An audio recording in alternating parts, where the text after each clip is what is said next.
support in their battle for equal pay. I just can't put into words how much this means to me and every other claimant as well, because it's just, we never could have dreamed it would go this far, but we've kept going and we've kept fighting, and we're going to see it through to the end.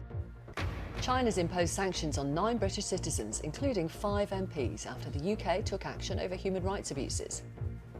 These are barbaric acts of human rights abuses. If the Chinese Communist Party had nothing to hide, they would not have sanctioned us for talking about the abuse of the Uyghur, and they would open up Xinjiang for independent observers to go in. Wales will end its stay local rules from tomorrow, meaning people will be able to travel within its borders without restrictions, and tourist accommodation will also open up. The European Commission President has warned AstraZeneca that it needs to catch up with vaccine deliveries to the European Union before exporting doses to other countries. A massive stranded container ship in the Suez Canal is now holding up an estimated £7 billion worth of goods every day, according to shipping data. And Temp Boy, 11-year-old Max, is about to spend his 365th night camping outside in memory of his neighbour Rick, and he wants children right around the world to join him.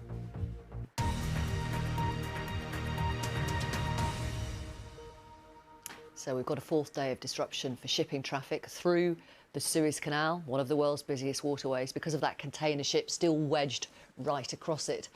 Experts say it could take weeks to dislodge the 200,000-tonne ship, which is stuck sideways, as you know.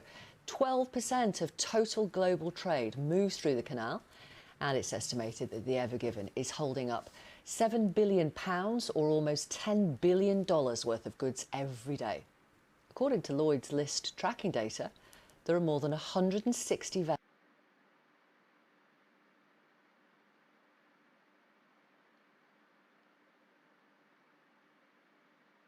More than 2,000 tons heavy.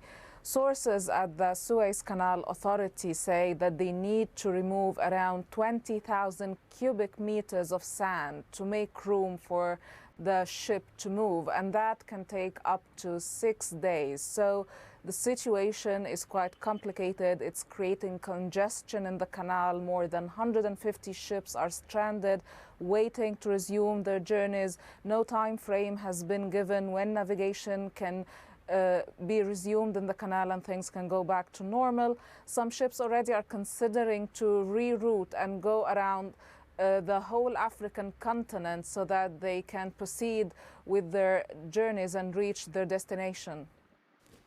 Demonstrations outside a school where a teacher showed a cartoon of the Prophet Muhammad are deeply disturbing, according to a cabinet minister.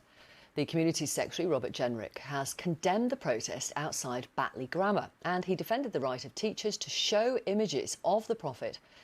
Parts of the Quran are taken to mean that neither Allah nor Muhammad can be captured in an image by the human hand, and any attempt to do so is seen as an insult. Well, the scenes in Batley are deeply disturbing. No teacher or member of staff should ever feel threatened or intimidated going into school and doing their job. Of course, it's incumbent on teachers to show respect and to behave appropriately to communities and to faith groups. But we also live in a free society, and we want children to be taught contentious issues appropriately and for nothing to be censored in the classroom. So this is a matter that the school now needs to consider very carefully, but as a minimum, we need to ensure that the scenes we're seeing outside the school gates come to an end. Well, it must be right that a teacher can appropriately show images of the Prophet Muhammad. In a free society, we want religions to be taught to children and for children to be able to question and query them. However, this is a matter that the school now needs to consider carefully. We don't know the context here, and so it's not appropriate for me to question that. But we must see teachers protected, and no one should be feeling intimidated or threatened as they go into school.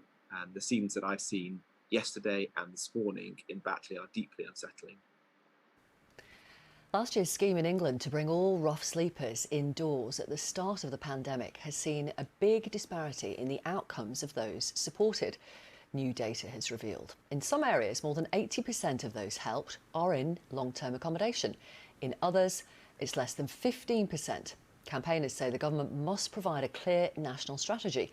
Our reporter Adam Ely has been to meet some of those who've been affected.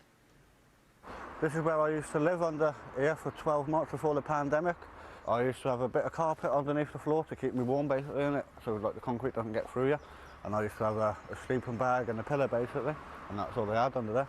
Before the pandemic, Martin had slept rough under this bridge in Shrewsbury. He says the council had previously told him he wasn't a priority for support. You ask people for the help and they're just not willing.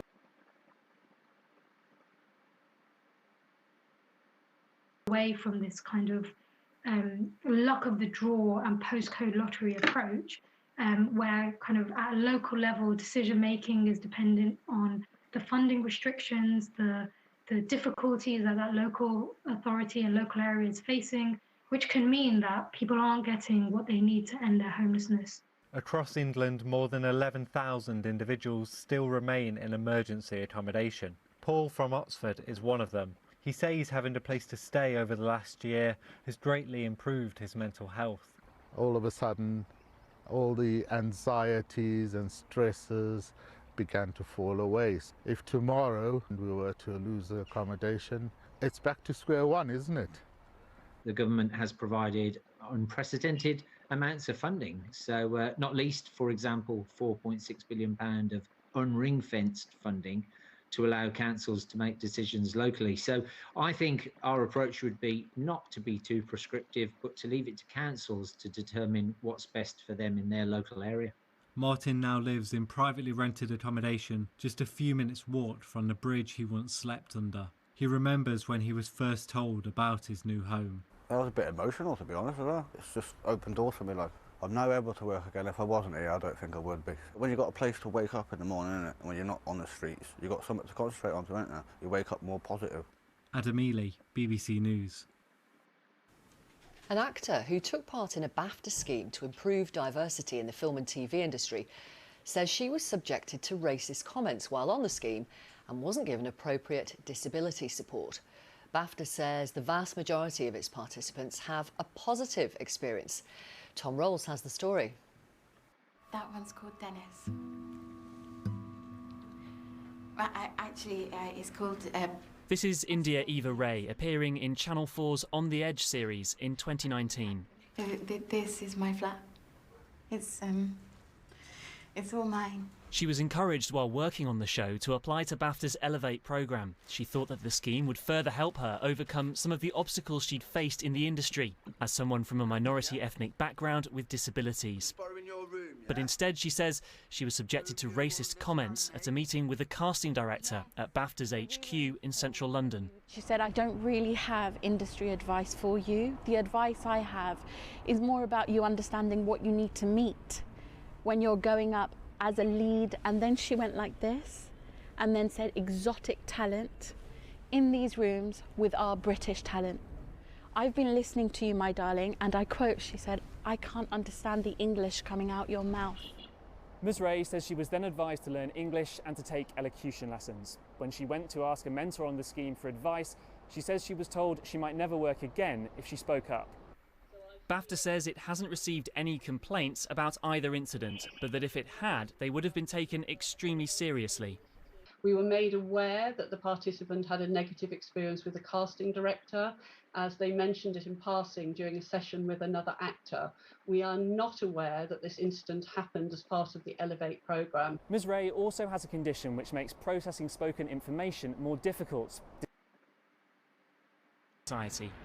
There are 14 million disabled people in this country, which is about 21% of the population, and you won't find anywhere near that as a percentage represented in most organisations. It's certainly harder for people with hidden disabilities, though, because people just see you as presenting as non-disabled. In response, BAFTA said it asks every participant about their needs on application forms and in conversations when they start on the scheme. It says it doesn't have in-house disability advisors, but that it draws on a wealth of independent experts, and that if an access support worker were needed, it would cover the costs. It says in this case it's confident everything was done to support Miss Ray.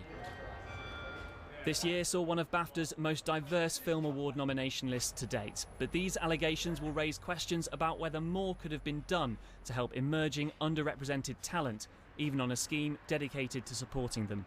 Tom Rolls, BBC News. The mother of 2 black women who were killed in London last summer has expressed her sympathy for the family of Sarah Everard and questioned why the deaths of her daughters received so little attention at the time. Mina Smallman feels the Metropolitan Police didn't act swiftly when her daughters were reported missing. She was later told police had taken selfies with their bodies. They were celebrating Bieber's birthday. They were dancing in the fields with lights, just having a real good time. We never, ever spoke to them again. Bieber Henry and her sister Nicole Smallman disappeared in June last year after meeting friends in a London park. They were reported missing, but it was a search mounted by family and friends which found their bodies in the same park. 2 police officers were later arrested on suspicion of taking and sharing photographs of the bodies at the crime scene. When you saw the way that the police were looking for Sarah Everard and you relived the events after Nicole and Bieber went missing, what did you think? Me and my husband, we just went back in time, emotionally, and the anxiety. And I know what that family, the parents, will be going through. And it is a hell. You can't begin to understand what it is to lose a child under those circumstances. And then to have a further betrayal. The very organisation who is paid, and we have an agreement with, that they will protect us, they will honour us and behave in a way that gives our deceased dignity. Allegations against the police in relation to this case continue to be investigated. The Metropolitan Police Commissioner Cressida Dick told us, "I recognise trust in the Met is still too low in some black communities. I feel very sorry about that. It is something I have worked to change, and I commit now to stepping up that work further." A suspect charged over Nicole and Bieber's deaths is due to go on trial this summer. But the response to Sarah Everard's disappearance who are saying, excuse me, where was this level of coverage and outrage for 2 of your daughters murdered? Why do you think that is? I think the notion of all people matter is absolutely right, but it's not true. Other people have more kudos in this world than people of colour. And you and your husband, how are you? It will be a year in June. Just 2 Sundays ago, it was my first Mother's Day without my girls. And we were destroyed, really. You know, I think there's 2 sides to me. There's mum, and then there's activist, someone who's always stood in the gap for people who are not treated fairly. As mum, I am as broken. I am broken beyond words. It is a vast loss. 2 faces, 2 sisters whose lives were brutally cut short in the same instant. Michelle Hussein, BBC News. Let's bring you this breaking news, if I may. A babysitter who threw and violently shook a 21-month-old girl, causing a catastrophic brain injury which led to her death, has been jailed for life with a minimum tariff of 20 years. Sean Sadler, aged 32, murdered Lily Hanrahan. He was in a relationship with her legal guardian at the time of the attack. So that babysitter, Sean Sadler, who threw and violently shook a 21-month-old little girl, causing a catastrophic brain injury which led to her death, has been jailed for life with a minimum of 20 years. That sentencing just in from our correspondent in the Midlands, Phil Mackey. Let's bring you the headlines now on BBC News. Thousands of Asda workers in the UK have won a major victory at the Supreme Court in their battle for equal pay. China has imposed sanctions on 9 British citizens, including 5 MPs, after the UK took action over human rights abuses. Wales will end its stay local rules from tomorrow, meaning people will be able to travel within its borders without restrictions, and tourist accommodation will also reopen.